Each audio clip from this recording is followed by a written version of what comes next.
네, 오늘은 느헤미야 8장 말씀 통해서 말씀 앞에서라는 제목으로 같이 은혜 나누겠습니다. 이스라엘 백성들은 꿈에도 그리던 이 성전 건축과 성벽을 재건했습니다. 바벨론에서 포로로 돌아온 지 약 100년이 지난 후의 일입니다. 그들은 감격에 겨워서 7월 1일에 수문 앞 광장에 모였습니다. 유대인의 성경력으로 7월은 민간력으로 1월 즉 새해에 해당합니다. 이날은 나팔절이라고 해서 이 쇼파림이라고 하는 나팔을 불었습니다. 이스라엘 백성들은 이 쇼파림 나팔 소리를 듣고 수문 앞 광장에 모였습니다. 에스라가 선포하는 하나님의 말씀을 듣기 위해서였습니다. 이스라엘 백성들은 외형적인 성전 그리고 성벽을 다 재건하고 모든 조직을 완비했습니다. 그런데 이것만 가지고는 이스라엘이 회복되었다고 볼 수가 없었어요. 이런 외형적인 재건만 가지고는 무엇이 부족하다는 것을 알았습니다. 그 뭐냐? 그것은 하나님의 말씀이 그 속에 있지 아니하면 그것은 온전한 회복이 될 수 없다는 것을 깨닫게 된 것입니다. 여러분 그렇죠. 우리가 교회를 아무리 아름답게 지어 놓았다 할지라도 그 속에서 하나님의 말씀이 선포되지 않고 성도들이 하나님의 말씀대로 순종하지 않고 세상적인 즐거움을 쫓아서 산다면 그 외형적인 아름다운 성전이 무슨 소용이 있겠습니까?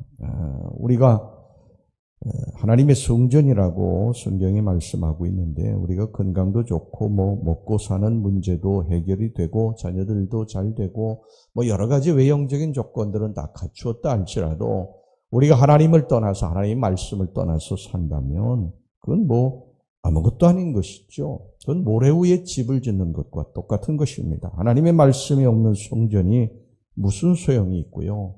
하나님이 지켜주지 않는 성벽이 무슨 소용이 있겠습니까? 하나님의 말씀이 없는 성전과 성벽은 또 무너지게 될 것입니다. 이스라엘 백성들은 바벨론 포로 70년 동안 그 깨달은 거예요. 그들이 아무리 먹고 잘 살고 모든 것을 다 외형적으로 갖추었는데도 불구하고 그들이 하나님 말씀을 떠나고 이방신을 섬기고 우상 앞에 절하고 이런 일들을 행할 때 하나님께서 그들을 진노하셔서 바벨론을 몽둥이로 사용하시고 그들이 바벨론 포로 생활했던 것, 이건 너무나 잘 알고 있었던 것입니다. 그래서 그들은 이 바벨론 포로에서 돌아와서 성전을 짓고 성벽을 완성한 후에 모두 다 수문 앞 광장에 모인 것입니다. 그리고 학사였던 이 에스라에게 하나님의 말씀을 읽어달라고 부탁을 했습니다. 에스라가 수문 앞 광장에서 하나님의 말씀을 읽는데 새벽부터 정오까지 읽었다고 그랬어요. 그런데 누구 하나 지루해하지 않았습니다.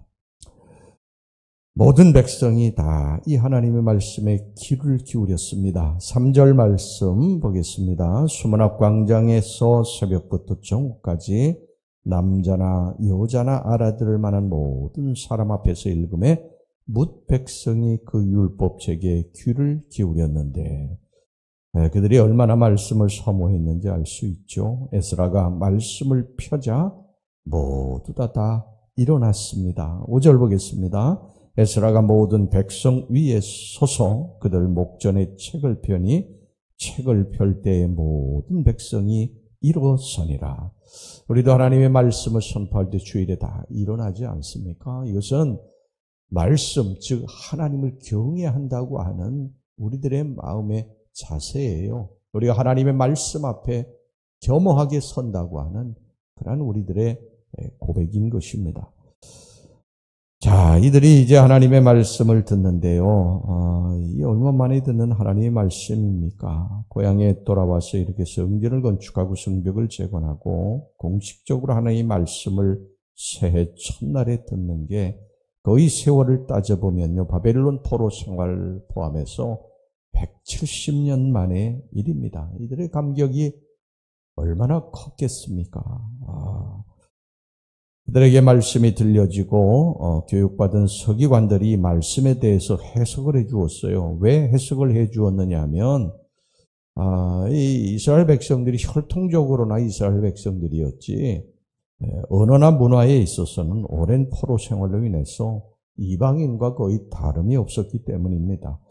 그들에게 읽혀진 말씀은 히브리어 성경이었어요. 그래서 이 서기관들이 히브리어 본문을 청중히 알아들을 수 있도록 해석을 해준 것입니다. 그들이 그 말씀을 해석하자 백성들은 모두 다 울었다고 성경에 말씀하고 있습니다. 9절 보겠습니다. 백성이 율법의 말씀을 듣고 다 우는지라 총독 느헤미야와 제사장 겸 학사 에스라와 백성을 가르치는 레위 사람들이 모든 백성에게 이르기를 오늘은 너희 하나님 여호와의 성일이니 슬퍼하지 말며 울지 말라 하고. 그들이 왜 울었겠습니까? 자신들의 죄로 말미암아 바벨론 포로 생활을 하면서 그 하나님의 말씀을 듣지 못하게 되었던 모든 그러한 지난 날들의 죄에 대해서 깨닫고 하나님 앞에 회개하고 울었던 것이죠. 여러분, 죄라고 하는 거는요, 우리를 포로로 만들어버립니다. 바벨론의 포로가 돼서 이방인의 노예가 되어 살아야 됐듯이 우리도 사탄의 포로가 돼서 그의 노예가 되어 살아야 됩니다. 이스라엘 백성들을 바벨론의 포로로 끌려가면서요, 모든 것들을 다 빼앗겼어요. 그들이 그동안에 누리고 있던 부와 지위, 권세, 평안 다 깨졌습니다. 바벨론의 포로로 끌려가면서요, 쇠사슬에 묶여서 굴비 엮이듯이 엮여서 바벨론의 포로로 끌려간 모든 것들을 다 잃어버린 것입니다. 여러분, 우리가 하나님을 떠나서 죄를 짓게 되고 사탄 마귀에게 순종하면서 그렇게 살게 되면요, 그동안에 우리들이 누리고 있던 모든 것들 다 빼앗기게 됩니다. 여러분, 바벨론 70년의 포로 생활이 그냥 온 게 아니지 않습니까? 이스라엘 백성들이 하나님 앞에 범죄함으로 말미암아 하나님의 심판으로 온 것이죠. 하나님의 심판으로 왔을 때 그들은 바벨론 포로 생활이 이제 끌려가면서 그동안 누리고 있던 모든 것을 다 빼앗기게 된 것이죠. 여러분, 우리가 하나님 말씀을 불순종하고 죄를 짓고 하나님 곁을 떠나 살면요, 결국 우리에게 찾아오는 것은 궁핍과 고통과 죽음뿐입니다. 누가복음 15장에 보면 탕자가 나오지 않습니까? 탕자가 아버지 집을 떠나 살면 행복해질 것 같았지만 아버지를 떠나 살자 그에게 찾아오는 것이 무엇입니까? 궁핍과 고통입니다. 우리가 하나님을 떠나면 안 된다. 하나님 품으로 다시 돌아와야 회복이 된다. 그들이 이제 그걸 깨닫고 이 박사 겸 제사장 에스라가 하나님의 말씀을 선포할 때 그들이 눈물을 흘리며 운 것입니다. 여러분, 우리가 말씀이 들려질 때 말씀을 하나님의 음성으로 들어야 됩니다. 여러분, 이 제단에서 하나님의 말씀이 선포될 때 어떤 때는 우리를 위로하고 소망을 주는 그러한 말씀이 선포되기도 하고, 때로는 우리를 찌르고 아프게 하는 말씀이 선포되기도 해요. 근데 우리가 하나님의 말씀을 받을 때 우리에게 위로와 소망을 주는, 힘을 주는 말씀만 받고 나를 찌르고 책망하고 가르치는 말씀 받지 않는다 그러면 그거는 여러분 아무 소용이 없는 거예요. 이스라엘 백성들은요, 평안하다, 평안하다, 괜찮다, 괜찮다 이런 말만 받았다가 결국 하나님이 책망하는 그러한 말씀은 배척하다가 결국 바벨론 포로 생활을 하게 된 것입니다. 여러분, 우리 하나님의 말씀을 받을 때 때로 찔려서 아플 때가 있습니다. 그래도 그것은 하나님의 음성이에요.